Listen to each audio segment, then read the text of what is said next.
it is 7, so I'm going to get started, and I imagine more people will join us in just a bit. So, welcome everyone to another talk in our series, Conversations with the Past. I am new. I'm Becca Tamel, and I'm the new Education and Outreach Coordinator at the Chapman Museum. So this is my first Conversations with the Past, so I'm very excited. If you haven't already, if you could just mute yourself, I'm going to mute me in just a bit. And we also want to remind everyone that if you are interested in going to Wine and Chocolate, tickets are still available. They can be purchased just by calling the museum. And it's going to be this Friday, which is the 10th, from 5:30 to 8 at the Queensberry Hotel. Should be a lot of fun. I've been looking at the program, a lot of wine, a lot of chocolate, some cheese too. Very exciting. So if you're interested, just give the museum a call, and Maureen, Nicole, or myself will be happy to sell you some tickets. All right. And yes, Gloria. All right. So our speaker tonight is Dr. Evan Sullivan. He is Assistant Professor of History at SUNY Adirondack. Dr. Sullivan has authored book chapters and scholarly journal articles and is a former writer for the Nursing Clio.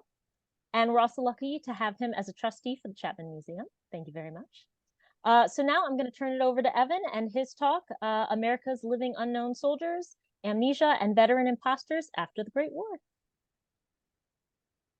Awesome, thank you. And Rebecca is new to the Chapman as well, so I'd like to recognize her stepping into this role. So let me just get the screen share started, and then we can start talking about this topic here. Can you see everything okay? Okay. Looks good. Awesome.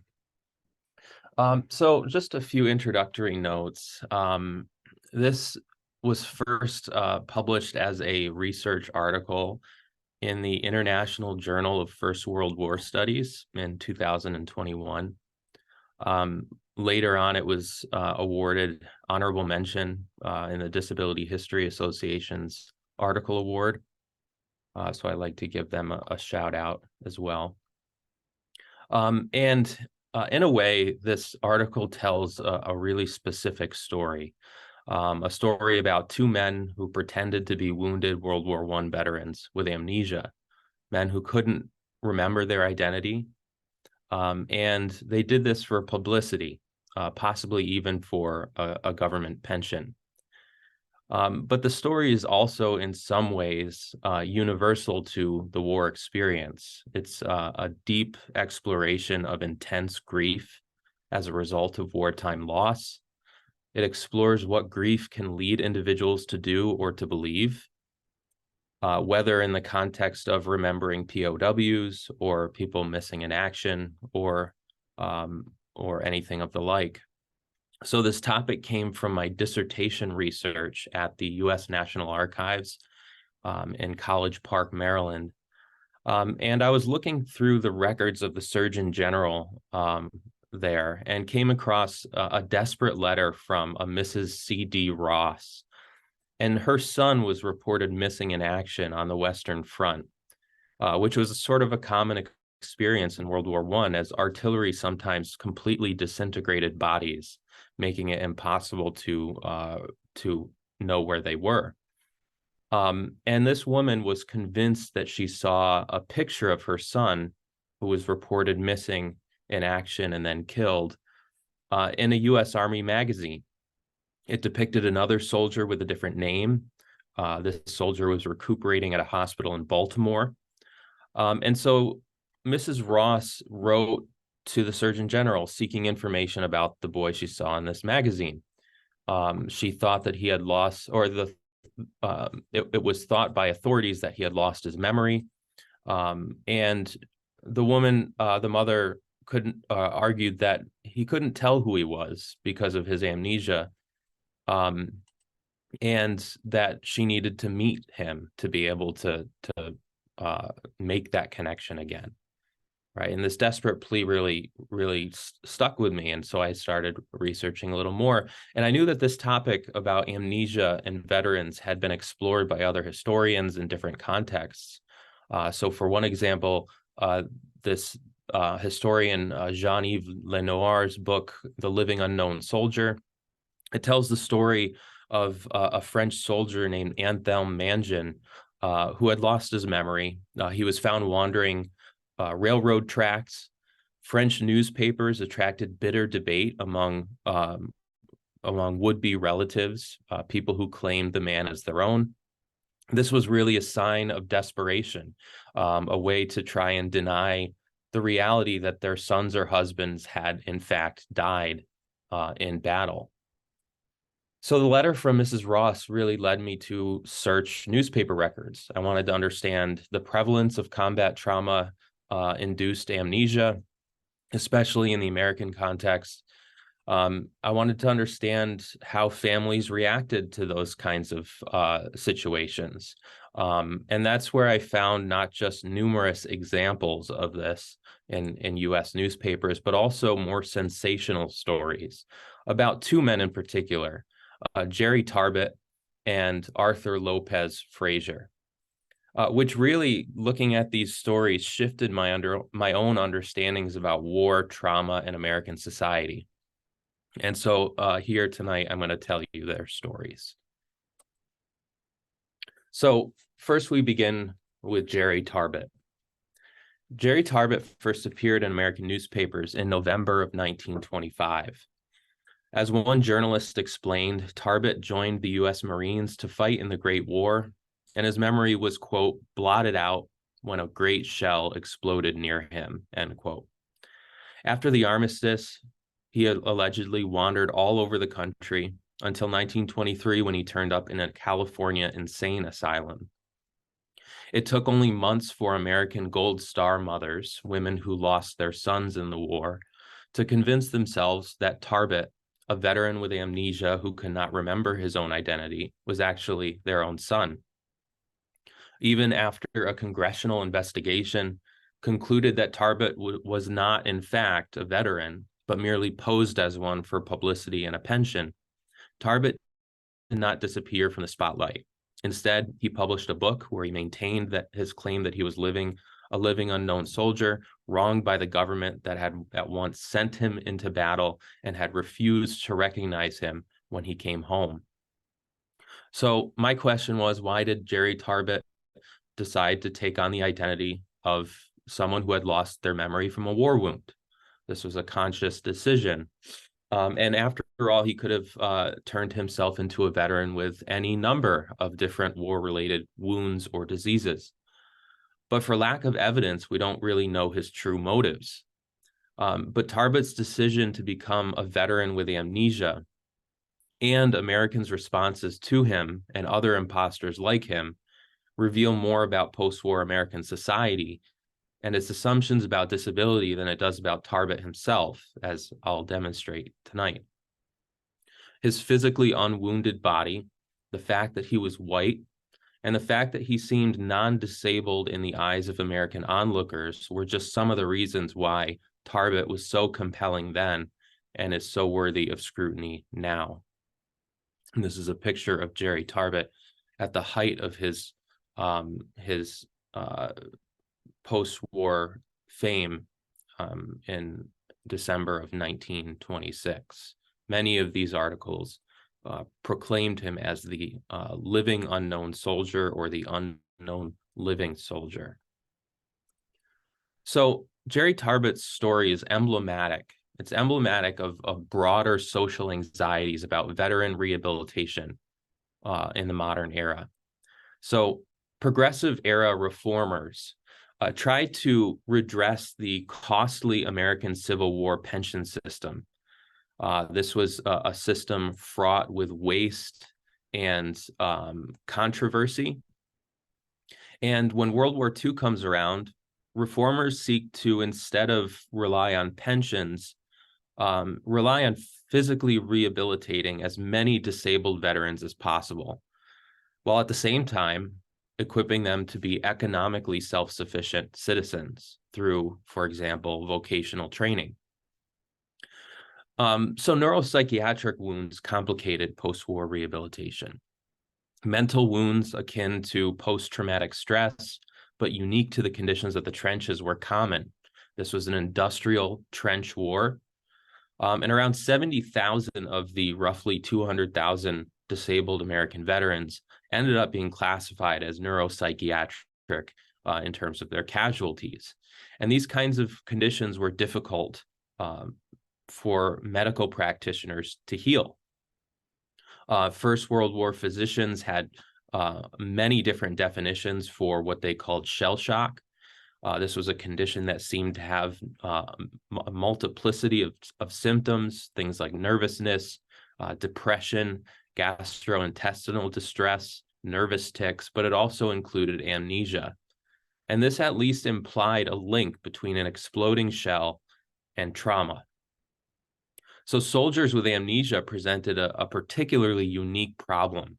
This threatened to leave social reintegration forever out of reach because memoryless veterans really began their rehabilitation with more questions than answers. They needed self-awareness to achieve lasting independence. And as Jean-Yves Lenoir has noted, amnesia really kept veterans in this liminal space between war and peace. They simply could not move on. And given that Tarbot, a highly trained con man, as we know now, intentionally adopted the identity of an amnesic soldier, hints that he was at least attuned to those kinds of complexities. So Tarbot's ability to emulate a veteran with amnesia also signals his recognition of the sensationalism that accompanied these kinds of stories. Intense family grief attracted family members to the predominantly white, memoryless men. There were numerous men with amnesia. These crises, the veterans' identity crises, enabled grieving family members to claim the victims as their misidentified loved ones. Sensational and emotional stories about families who reunited with loved ones thought to have died in the war significantly overshadowed any likelihood of critical debate about the war.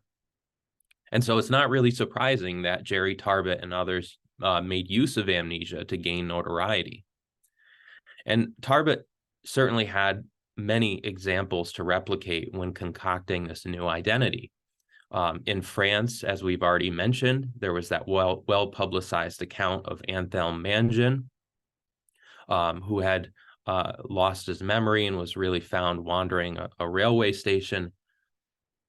You also had novels such as William Faulkner's Soldier's Pay and Rebecca West's novel, The Return of the Soldier, pictured here, which was published in 1918 in the United States, which centered amnesia, making the condition an important part of post-war culture, something that someone like Jerry Tarbot may have come across.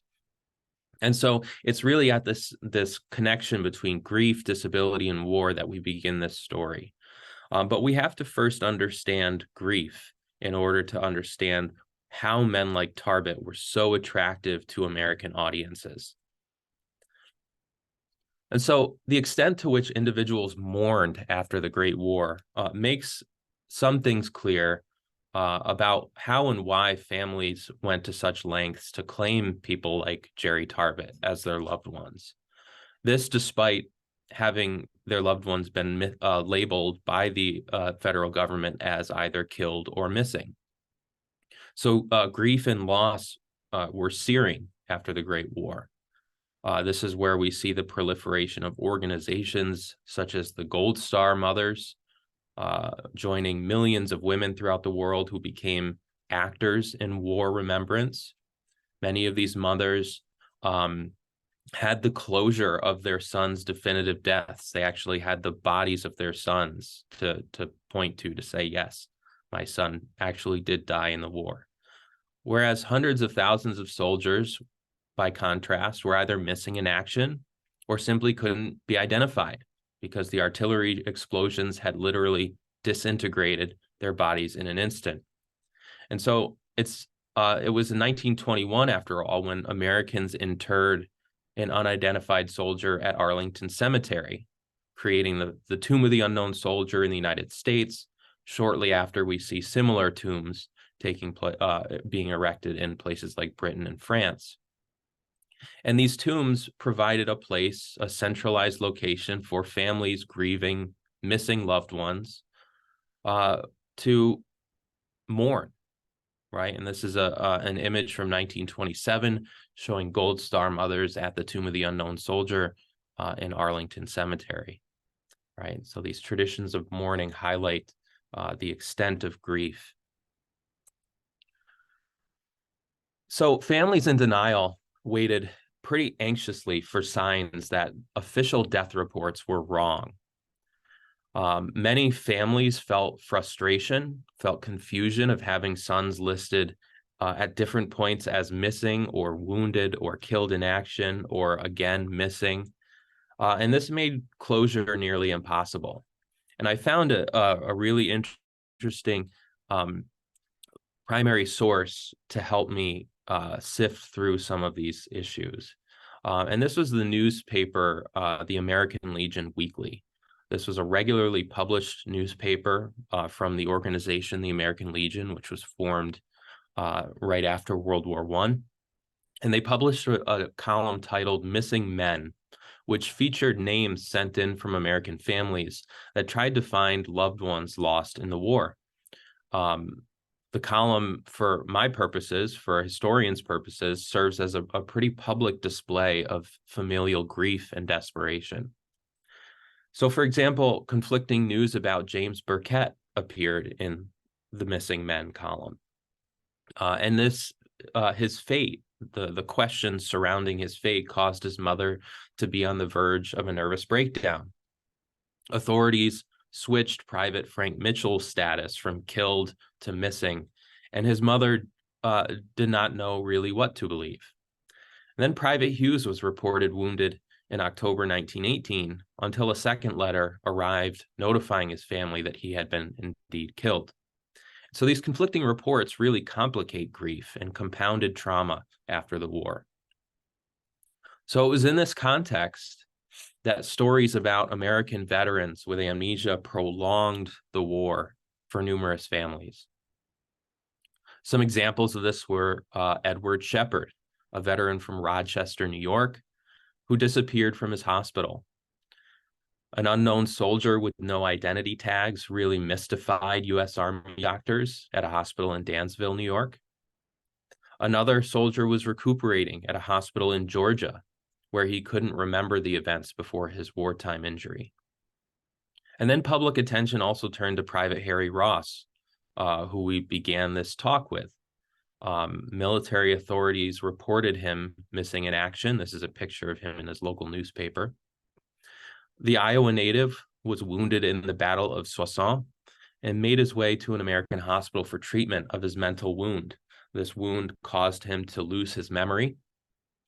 And then he disappeared from the historical record until his mother swore she saw a photograph of him in a U.S. Army magazine. The article displayed someone by the name of Joseph Fuchter with a dazed look on his face in a hospital in Baltimore. But Ross's mother was convinced that the name was wrong. She arranged to meet him at a railroad station in Huntington, West Virginia, where he disappeared once again. So these kinds of men puzzled American physicians who treated these kinds of psychiatric wounds. And physicians didn't always succeed in extracting the men's experiences from their memory. And similar to the case of France's Anthelme Mangin, grief-stricken civilians readily claimed the men with no memory. One example was a veteran, American veteran, James Morton, who returned from France with amnesia. And a woman in Indianapolis asserted that he was her husband. "I'm sure he is my husband," she explained, so certain, the article states, that she is going to take him home with her. The article continues, "Morton is perfectly willing to go along, but he declared that he had never seen the woman in his life." Right, so these sensational stories about amnesic soldiers, they were sensational. People were really attracted to hearing about these stories, but they also disappeared into relative obscurity almost as quickly as they appeared. And this is with two exceptions, Jerry Tarbot and Arthur Lopez-Frazier. And first, I want to talk about Jerry Tarbot. So Tarbot turned up out of nowhere when authorities discovered him really in an asylum, assuming this identity. His case was dire from an economic perspective.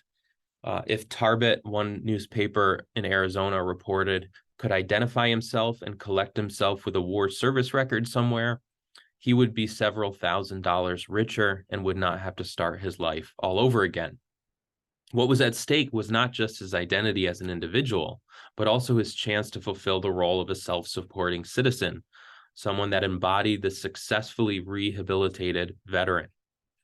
So leaving his case unexamined threatened to undermine many Americans' ambitions to return to normalcy.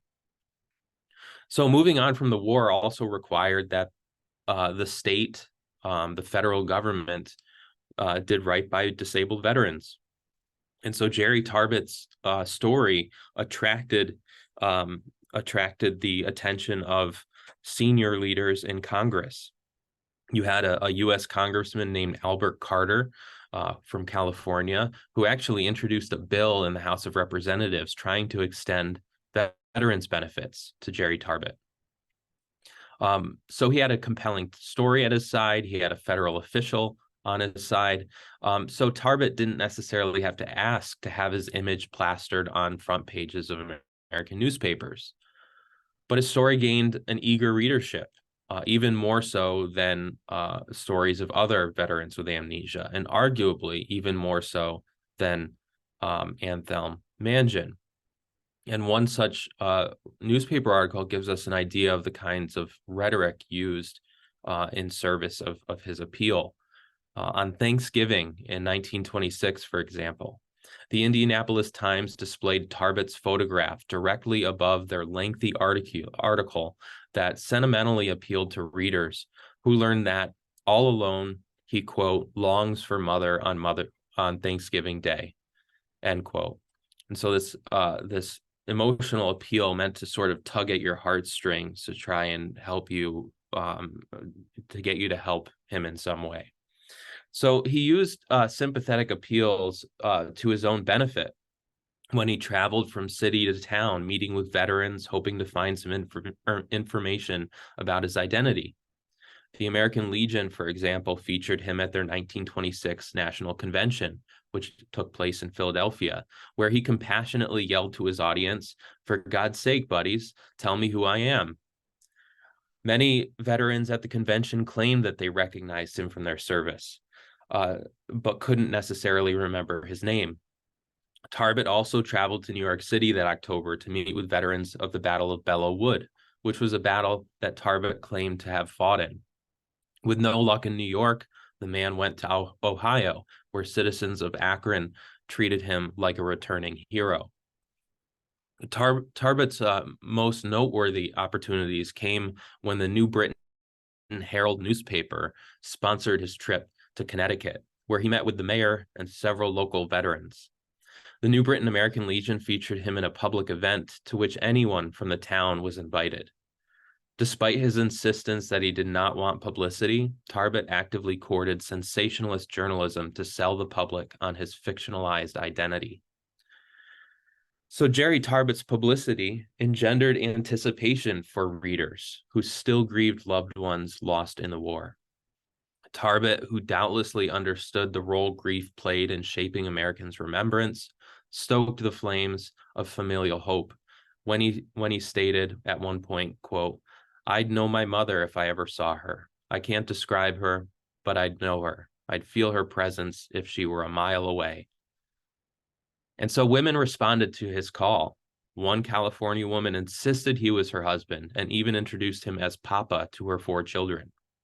A dozen Gold Star mothers notified the American Legion around the time of their convention that they would come to see Tarbot, hoping it was their missing son.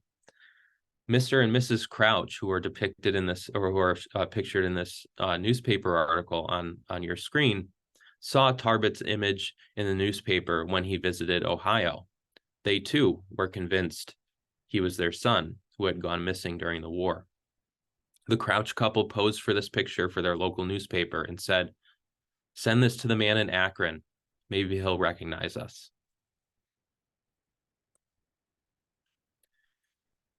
Even though these kinds of matches proved elusive, Jerry Tarbot eventually found his identity. In 1927, the House Committee on World War Veterans Legislation, led by California Representative Carter, convened to discuss extending benefits to the mysterious man. Skeptical congressmen worked with the Department of Justice to seek truth in the stories that had captivated so many readers. Though Tarbot had public sentiment on his side, the ongoing investigations into his life revealed something altogether different. Congressional testimony ultimately concluded that Tarbot was actually a man named Howard Noble, who was a habitual criminal, a con man, or a habitual criminal and a con man whose activities could be traced to at least half a dozen cities. And this is a picture that is published in his autobiography called The Living Unknown Soldier. I have a copy of it at home with, I believe, his autograph in it. But he publishes this in 1928, a year after he was defamed by Congress.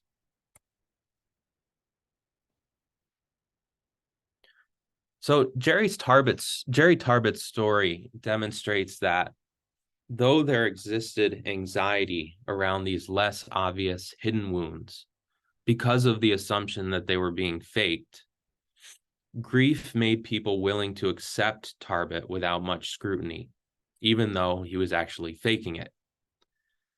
But any analysis about amnesia and grief is decidedly limited because of Jerry Tarbot's status as a white man. Arthur Lopez-Frazier, by contrast, gives an important case of a non-white individual who pretended to be a soldier with amnesia and gives us some idea of what privileges Jerry Tarbot had or did not have while claiming the status as a white disabled veteran. So this story begins when a Sioux Native American private Arthur Frazier was killed in the Meuse-Argonne offensive in 1918, and he's pictured on the left. Frazier's remains were returned to his parents, Charles and Hannah, and were buried in Niobrara, Nebraska in 1921. Arthur Frazier's return marked the uneasy finality of the Great War for the Fraziers, at least until Arthur Lopez assumed the man's identity. Lopez is on the right. Lopez was a Mexican-American from Texas who suffered from long-term health problems linked to tuberculosis and had a paralyzed arm from a horse riding accident. Newspapers reported on him when he was found wandering in the woods of Oklahoma in a daze and wearing tattered clothing. After examining the published photographs of the young Lopez, Hannah Frazier was convinced that the man was really her son, who had not, in fact, died in the war.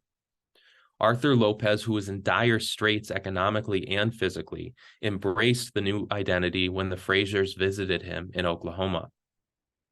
And though Hannah was unshakable in her conviction about the man's identity, the father, Charles, was at least slower to accept the idea.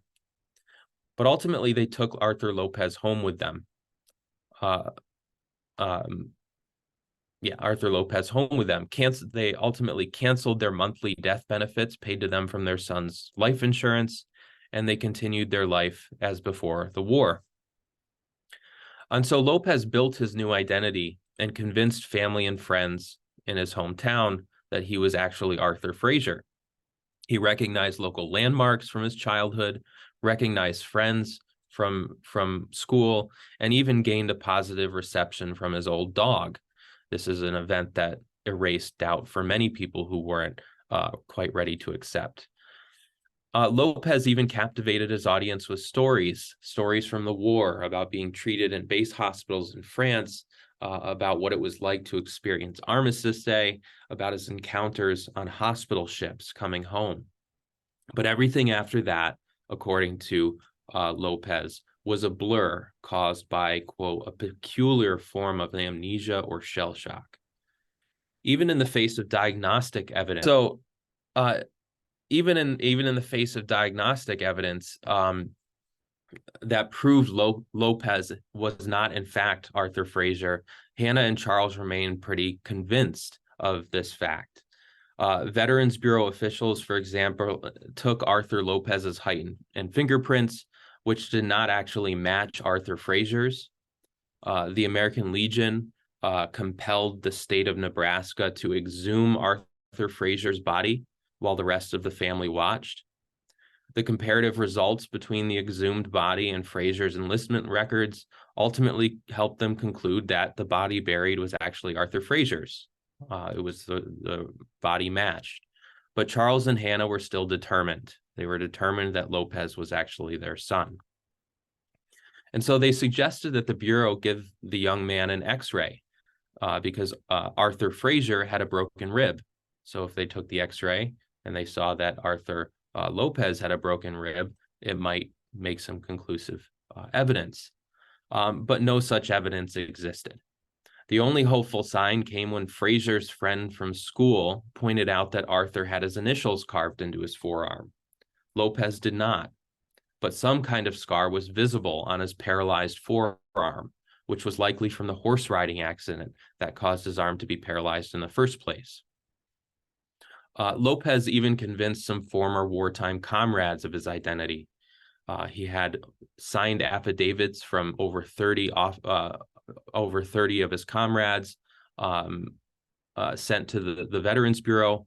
But ultimately, his case came under intense scrutiny by Veterans Bureau officials who studied the imposter, conducted interviews, and reported on the case in the Veterans Bureau newsletter. The doctor who scrutinized this case in particular, his name was Dr. Herbert Burns, recognized that Lopez did not know how to speak Sioux, which was odd given Frazier's ethnicity.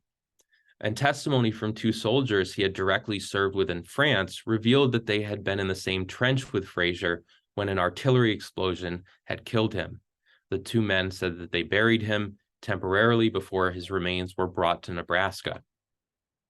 So Veterans Bureau officials completed an exhaustive investigation and even threatened to sue Lopez in court for impersonating a deceased soldier for monetary benefit.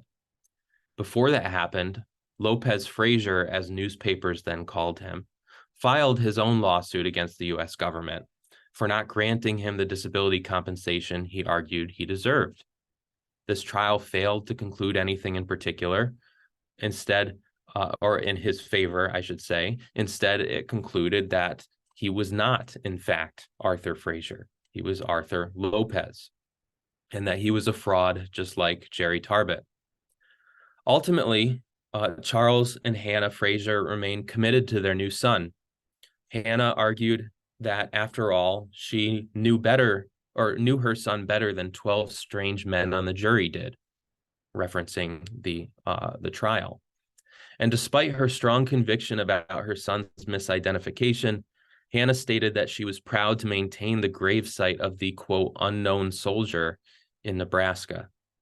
In fact, she was so convinced of her new son's identity that she had Arthur Frazier removed from the headstone and replaced with a white cross, which signified that an unknown soldier was buried there. Arthur Lopez, for all intents and purposes, had adopted Arthur Frazier's identity and had quite literally erased any connections the family had to the deceased soldier buried in Nebraska.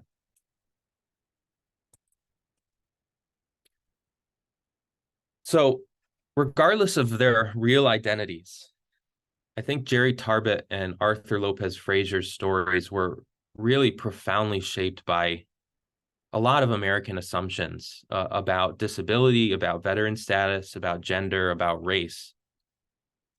At the same time, though, their experiences are unique. So Jerry Tarbot and Arthur Lopez-Frazier, for example, are products of an American society that assumed disability to be something one could see. Tarbot had no visible war wound, but government officials at least used Lopez-Frazier's scarred and paralyzed arm to help identify whether or not he was who he says he was. And human bodies really remain key sites for classifying race, gender, and disability during this time period. Tarbot and Lopez-Frazier's disability narrative, though, is in some ways unique. Intrinsic in rehabilitation was the necessity to conform one's disabled body as much as possible to the non-disabled world through, for example, vocational training and from hiding one's wound from public sight. Amputees, for example, overemphasize their athletic abilities as one way to mask their wound and pass as non-disabled. Neurologically wounded and nervous veterans tried to differentiate themselves from veterans classified as insane and therefore pass as non-disabled by highlighting how different they were from asylum inmates. Jerry Tarbot and Arthur Lopez-Frazier gained notoriety by passing as disabled instead of passing as non-disabled. Tarbot didn't have any visible wounds to speak of, but emphasized neurological trauma. Lopez-Frazier, by contrast, had an evident scar on his paralyzed arm and used his disability to his advantage when that scar had the possibility of proving his case. Jerry Tarbot and Arthur Lopez-Frazier are also products of a society highly attuned to restrictive social welfare policy. So by 1918, American policy had established preferential treatment for veterans. Veterans organizations like the American Legion made clear their desire to help their comrades they considered legitimate veterans. And given Americans' propensity for salesmanship, for their fear of con men around the turn of the 20th century, civilians recognized that there were monetary and social incentives to claiming status as a disabled veteran. But veterans also simultaneously warned the American public to be on the lookout for civilians who pretended to be disabled veterans for money. There were public appeals to vigilance to assure civilians that the state took adequate care of the disabled veterans. So one could simply assume that any beggar was really an imposter. And so organizations like the American Legion also asked disabled veterans to show proof of their wartime conditions, to show proof of their veteran status in some cities. And this was a way to prevent legitimate veterans from being arrested for fraud. But veterans groups, interestingly enough, ultimately embraced Jerry Tarbot and Arthur Lopez-Frazier, despite this culture of vigilance. When these two men threatened to fall through the cracks of this preferential status, when they became the objects of scrutiny for faking their status, these kinds of stories, they spoke to American audiences in some pretty visceral ways. So Jerry Tarbot and Arthur Lopez-Frazier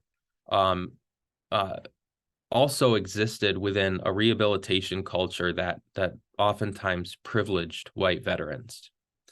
So while disabled white veterans enjoyed a wide variety of vocational training options, non-white vets were far more restricted. Rehabilitation literature overwhelmingly emphasized white veterans as evidence of post-war success. And Jerry Tarbot generated so much intrigue because his status as a young white man was attractive to predominantly white audiences. So what then does Arthur Lopez-Frazier's story contribute to this conversation? So Arthur Frazier was one of around 12,000 Native Americans who served in World War I. Most Native Americans were volunteers, were integrated into battalions alongside white soldiers, unlike African American servicemen. And numerous survivors returned to America with neurological wounds from frontline service. This was compounded by high unemployment and government indifference. And race was certainly an important factor in Lopez-Frazier's story. State authorities, after all, did not notice any difference between a Mexican-American man from Texas claiming to be a Sioux Native American from North Dakota. This fact was not lost on Frazier's childhood friends, who joked, quote, "It certainly is a joke when the Veterans Bureau says it can't tell a Mexican from an Indian. Good God, can a white man tell an American from a Frenchman? I will be glad to make any kind of statement that this boy is Arthur Frazier." Despite the failure to identify Arthur Lopez-Frazier, race didn't really seem to have impacted Arthur Lopez-Frazier differently in the institutional sense that Jerry Tarbot's affected him. So Jerry Tarbot's and Arthur Lopez-Frazier's interactions with the government were, interestingly enough, not really that different from one another. Tarbot certainly got more press due to his race. The American Legion, for sure, was a significant factor in both stories, but the Legion made no public statements outwardly supporting the Mexican-American imposter, whereas the Legion emphatically proclaimed its support for Jerry Tarbot, quote, "to the last ditch." And Lopez-Frazier certainly did not benefit from the nationwide press tour that Tarbot quite literally enjoyed. And so Jerry Tarbot and Arthur Lopez-Frazier ultimately demonstrate the extent to which post-war grief upended social anxieties about psychological trauma, about malingering, and about the First World War's human costs. These two men gave hope to families who were determined to see their own pain and sacrifice justified. That hope was driven by grief, and this left the men almost, though not entirely, immune from skepticism about malingering or faking that was more commonly leveled against their peers with actual war wounds. So the sympathy associated with amnesia and families with missing loved ones, combined with the invisibility of the amnesia, the preferential status of veterans in society, ultimately enabled such men to pass as amnesic veterans and, in Tarbot's case, become sensations. Thank you.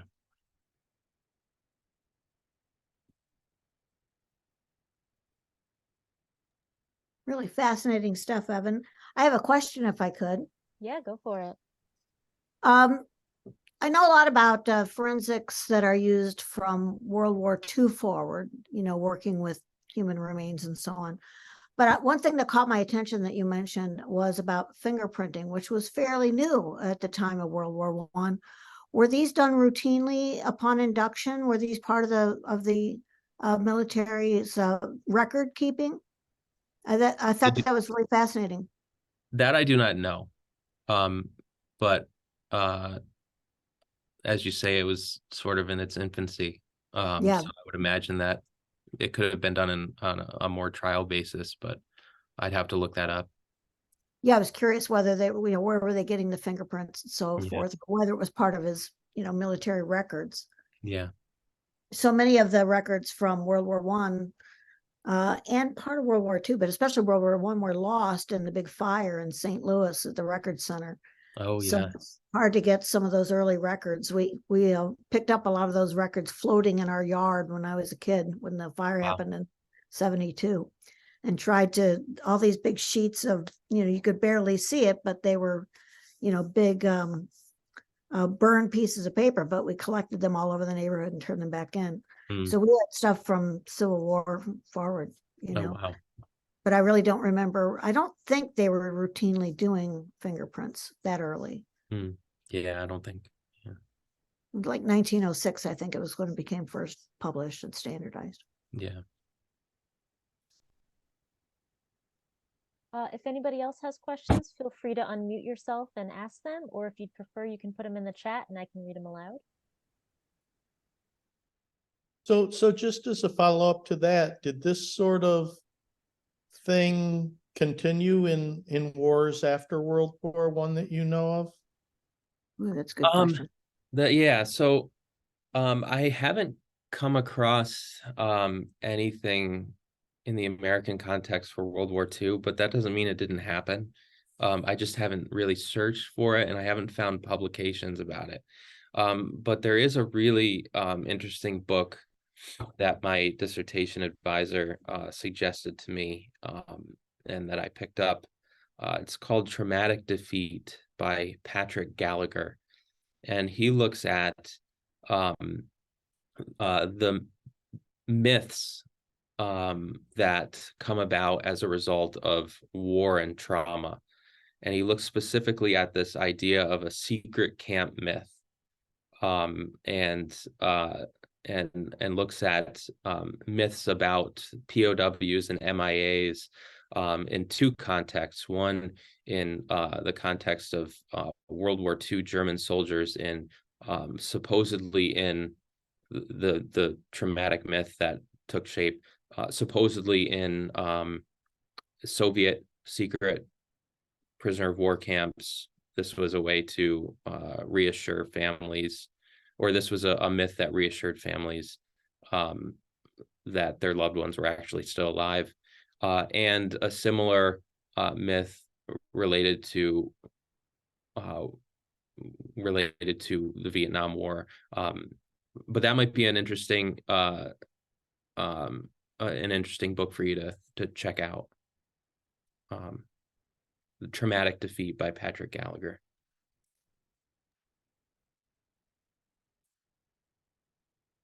This was really fascinating, Evan. Thank you. Good stuff. I have another question for you, Evan. This is a broader question. I've always meant to ask you this, and I just keep forgetting to ask you. I see you every day practically. What got you started on this specialized topic about disability, especially with World War I? It's such a fascinating topic, but so unusual. Yeah. So I was taking I was in my master's program, and I was trying to figure out what I wanted to write it wasn't really called a thesis, but what I wanted to write a research paper on. And I knew I wanted to do something on World War I, but I wasn't sure what yet. And I had at my disposal, at that point, I lived 5 minutes from the New York State Archives.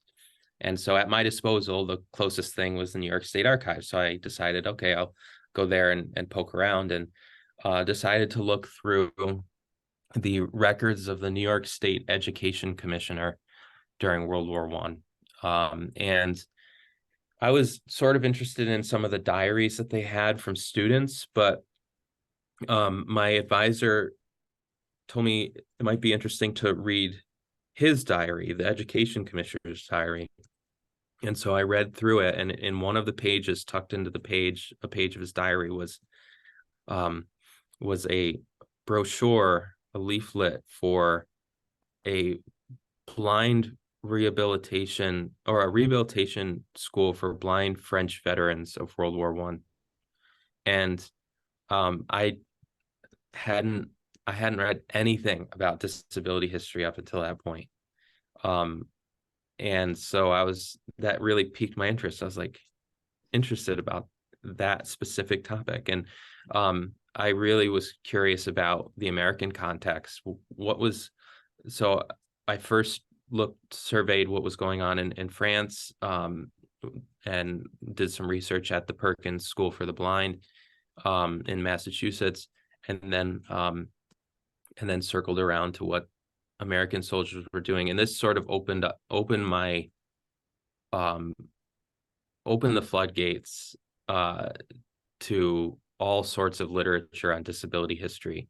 And I got really interested in this nexus between disability, World War I, veterans. That was what I was really interested in.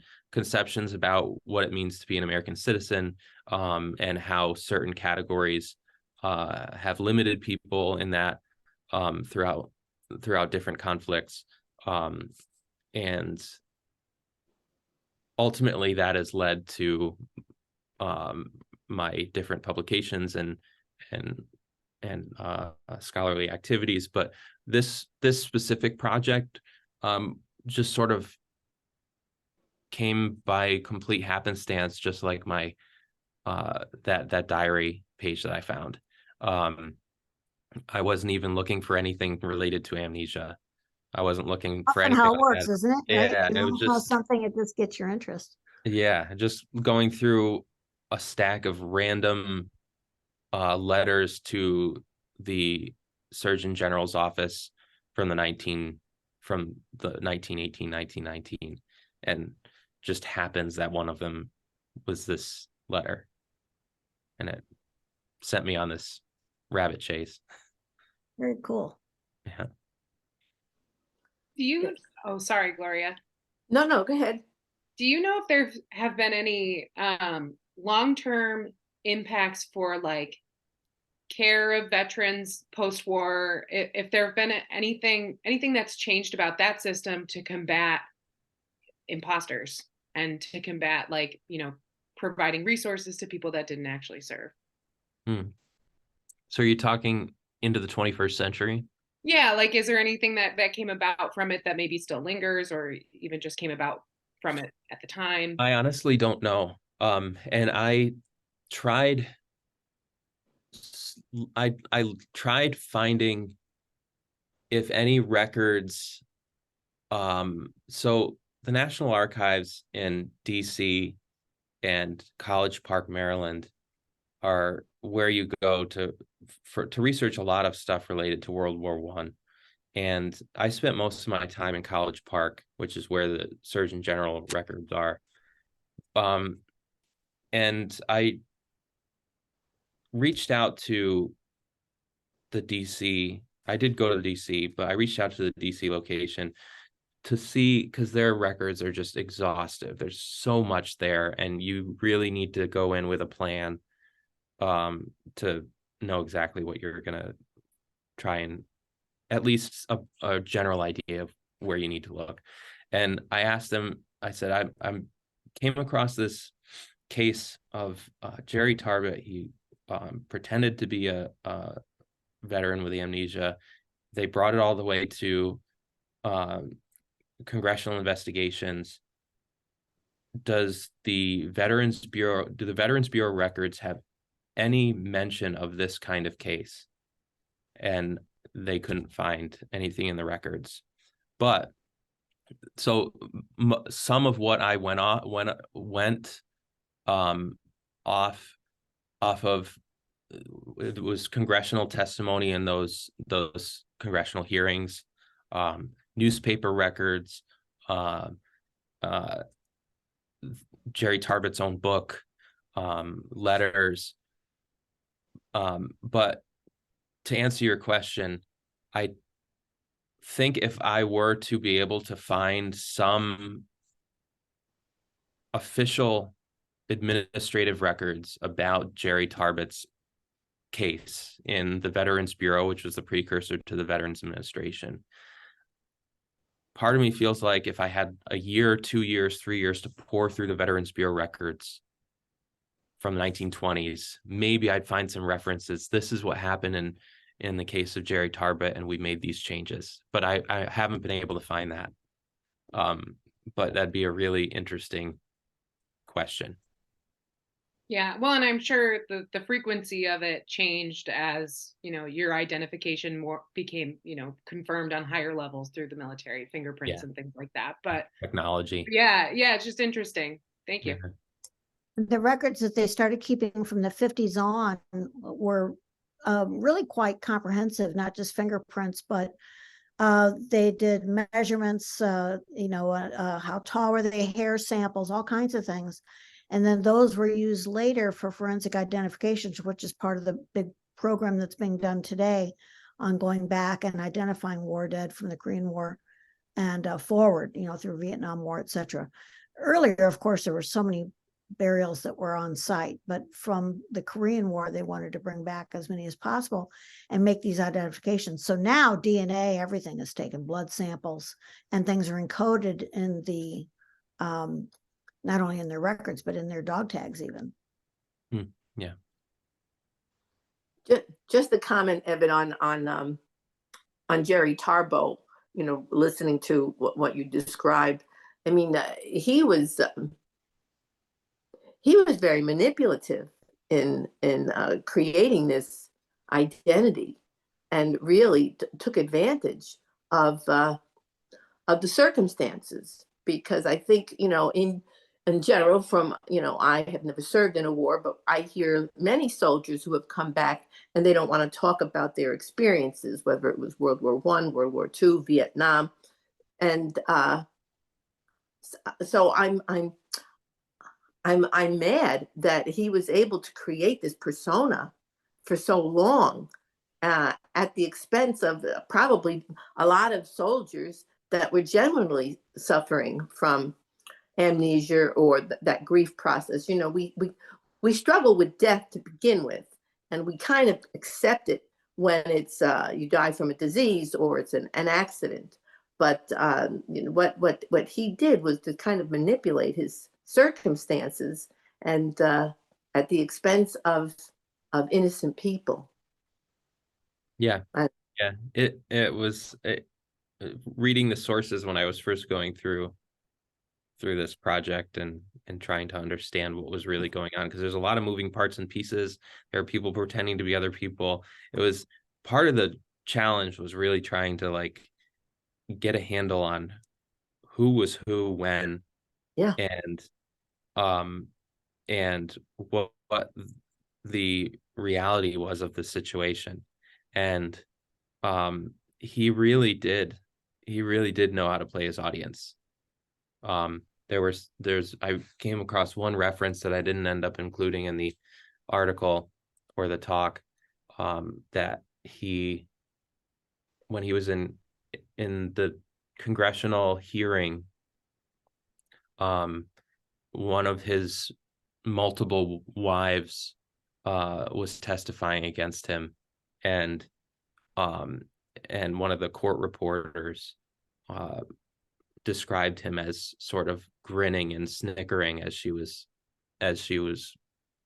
testifying against him. And I was like, yeah. Wow. How long did he live, by the way? Yeah. How long did he live, by the way? Do you know? I don't. He has a Wikipedia page. I found that kind of interesting. Wow. I gotta Google that. Yes.